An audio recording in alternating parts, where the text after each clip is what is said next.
Hello guys, म चाहिँ आज लिएर आएको छु थारू फुडको घी होइन। मलाई चाहिँ यो मलाई भन्दा पनि यो मामा माइतीले खाने भनेर लिएर आउनुभएको थियो अनि भन्नुभएको थियो यो यहाँ राख्नु हामी आउँछौँ अनि यसलाई रेडी गरेर पकाउनु। तर मलाई कस्तो जुङ जुङ जुङ जुङ भयो के गरौँ के गरौँ भनेर अनि म युट्युब हेरेँ घोगे कसरी रेडी गर्ने भनेर अनि युट्युबमा हेरेर पहिला चाहिँ यस्तो काटेर फाल्नुपर्ने रहेछ। तर यसबाट कति नमिठो नमिठो त्यही पनि गर्नै पर्यो होइन। म चाहिँ अब काटेर सकाउन आँटिसकेँ र अब यसलाई चाहिँ एकचोटि राम्रोसँग धुनुपर्छ।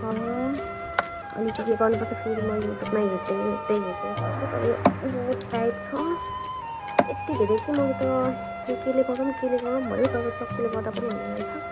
तर यसबाट कति धेरै फोहोर भन्दा पनि यसको यो पछाडिको भाग यति धेरै भएको छ। यसबाट यति नमिठो स्मेल आएको छ कि सडेको माटो जस्तो। अब चाहिँ म यसलाई चाहिँ धुन्छु। यसलाई चाहिँ राम्रोसँग फाल्नुपर्छ। यसको पछाडिको तिर चाहिँ एकदम फोहोर माटो जस्तो हुन्छ। त्यो राम्रोसँग फालेन भने चाहिँ यसको चाहिँ कालो बस्दो रहेछ दागहरू। यसलाई चाहिँ यो काँटासम्म चाहिँ यसको चाहिँ सब माटोवाला अनि त्योवाला भाग चाहिँ म यसरी फालिदिन्छु।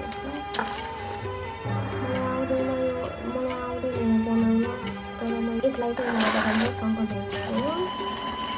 यसरी पानी राखेर यो चाहिँ कस्तो आगो आउँछ पिसा कालो चाहिँ फाल्नुपर्छ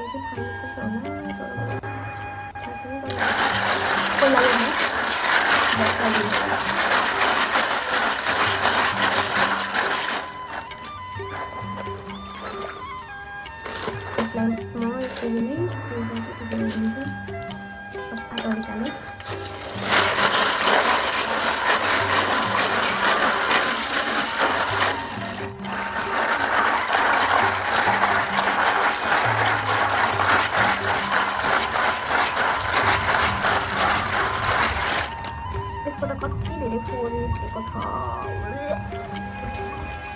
तर यो पकाएपछि चाहिँ एकदम मिठो हुन्छ होइन।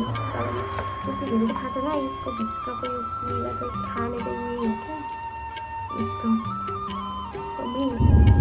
गाई जो काट्दा मेरो चाहिँ यहाँ चाहिँ गाउँ निस्केछ।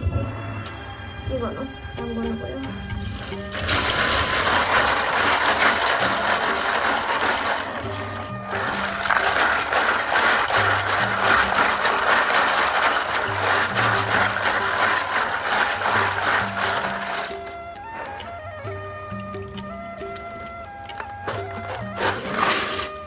म यसरी धुन्छु किनकि खाना मलाई झ्याउ लाग्यो क्या।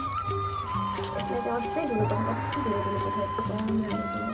धुनुपर्छ किनकि यसको यहाँ छेउछेउमै एल्बोमा चाहिँ कति धेरै माटो हुन्छ अनि त्यो खाँदाखेरि पनि पितो टाइपको हुन्छ क्या। त्यही भएर यसलाई चाहिँ एकदम राम्रोसँग धुएर यसलाई सुन्दरी बनाएर यसलाई चाहिँ पकाउनु पर्छ भन्ने कुरा पनि म सुनेको है। मलाई चाहिँ त्यति आउँदैन यस्तो मात्रै यस्तो ल्याउ लागेछ तर यो बफाएपछि त जान्छ होला।